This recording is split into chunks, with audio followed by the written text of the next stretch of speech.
انت ليش شالح؟ بيبي مين في على الباب؟ بيبي؟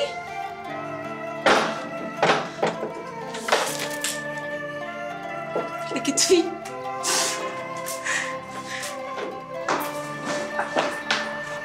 لك انا ما عم صدق، لك ما عم صدق في بني ادم بيكون بهالطريقه، لك الله لا يوفقه، مستحيل، لك بمليون وجه، لك حدا بيقدر يخون لهالدرجه؟ طولي بالك حبيبتي، طولي بالك وهدي. اساسا حسام ما بيستاهلك وما بيستاهل تضحياتك معه. لا تزعلي لانك خسرتي، اصلا هو مو خساره، صدقيني مو خساره. حبيبتي انا ماني زعلانه عليه، انا زعلانه على حالي، انا زعلانه على حالي، بس كيف صدقته؟ الله لا يوفقه، سنين عمري راحت معه. ياما وياما حاولت فهمك، حاولت اقلك انه هو عم يماطل بقصه الارتباط، بس انتي كنتي معمية وما عم تشوفي شي من اغلاطه. ضيعتي عمرك وحياتك هيك على الفاضي. بتعرفي ليه؟ على قد ما كنت حبه، بس ما عاد انخدع بحدا، وهالجائزة اللي ربحتها ما رح روحها هيك، وأنا من بكرة رح دور على عريس. تماما حبيبتي، هيك لازم تعملي، بس الأهم من كل هاد إنك تختاري صح، ما عاد تفكري بعواطفك، فكري بعقلك. مقهورة، أحس من جوا رح أتفجر. طولي بالك، طولي بالك.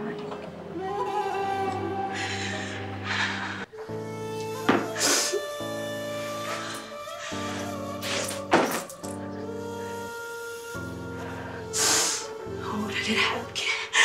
الله لا يوفقك، الله لا يوفقك، لا لا لا يا ربي لا. أنا لك أنا يا ربي،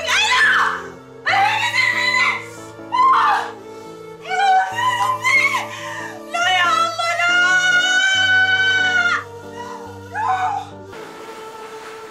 أهلا وسهلا وأصيل. لإلي. تفضلي. القهوة السادة. أهلا وسهلا أستاذ.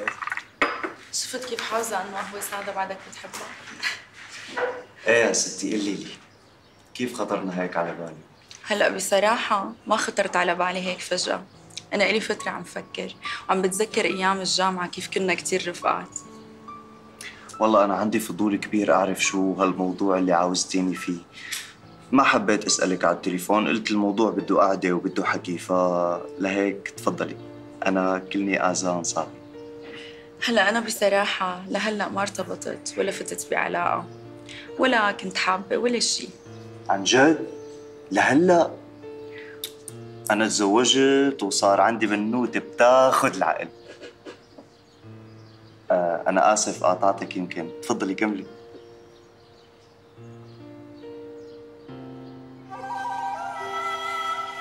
لا خلص ما في داعي، عندي موعد مهم ولازم أروح حالي. شبك ريم شبك، شو صار؟ ريم لا اليوم وشك منور، شايفتك صرتي أحسن بكتير. لك الحمد لله دخيلك، عم حاول اطلع من هالحاله النفسيه اللي انا فيها بشتى الوسائل، ودائما عم بحمد ربي، ودائما عم بدعي عليه الله لا يسامحه الهي. برافو عليكي، هذا الشيء الصح، وهذا الشيء اللي رح يخليكي ما تاخذي ولا قرار اعتباطي من اليوم ورايح تندمي عليه بعدين. هو هيك علا؟ كيف ما بدي روح الجائزه على حالي؟ يعني بدي اخذ الجائزه بس من دون عريس، كيف رح تزبط معي؟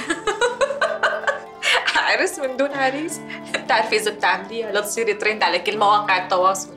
لك ليش عم تضحكي علي؟ والله كل اللي بعرفهم يا هاجروا يا ماتوا يا انتحروا يا فشلوا فكره الزواج من راسهم. لك يا حبيبتي، انتي قلبك طيب وما في منك كل شيء، لا تخلي علاقتك مع هذا البطيخ يعني تاخذ كل قراراتك للغلط. شبنا بعدين الحب ما بيجي من تليفونك من اسماء قديمه، والحب ما بيجي بالغصب، هيك بدك تتركيها لحالها لوحدها تمشي. ما بتعرفي شو بصير، صدقيني حيتغير كل شيء، حيجي الحب من مكان بحياتك ما كنتي متخيلتي. يعني قلتك في لسه حب وممكن انا ارجع حب؟ طبعا في حب، بكره بتشوفي. ان شاء الله يا رب، ان شاء الله. الله يبعث لنا ايام حلوه. اشربي.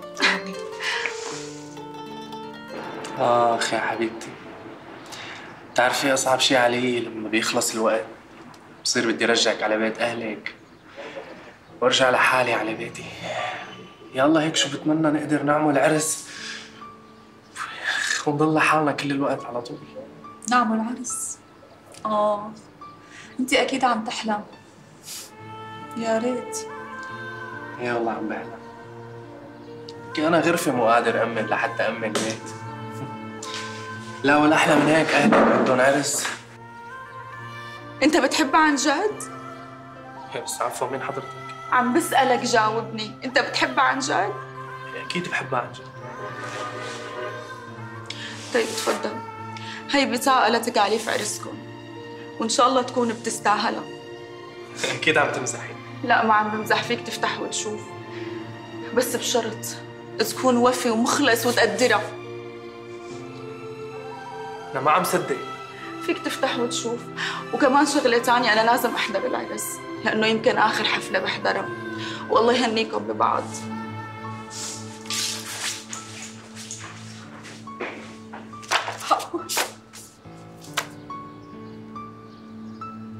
والله عن جد حفلة عرس؟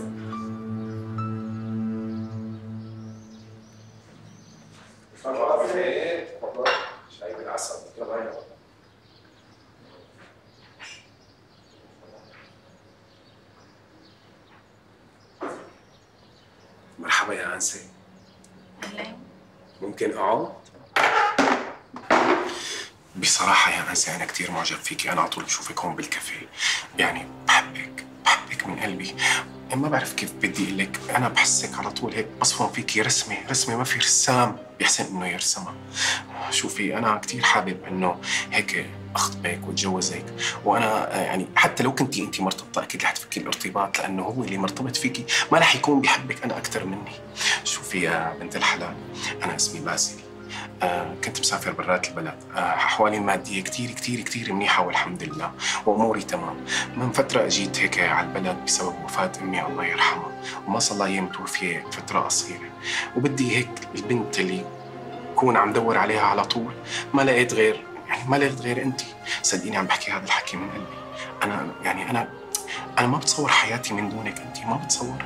بس في هيك شغلة صغيرة، يعني حتى ما تقولي إنه كذب علي وما بعرف شو، في هيك قصة صغيرة يعني بدي طلب منك، يلي هو إنه أنا أمي مثل ما قلت لك إنه صار لها هيك فترة قصيرة متوفية وما فيني أعمل عرس، بس ليكي صدقيني أنا رح لففك الدنيا كلياتها وقادر أعمل اللي بدك إياه وأبسطك وشو بدك أعمل لك، وأنا مسؤول عن كلامي. فشو قلتي؟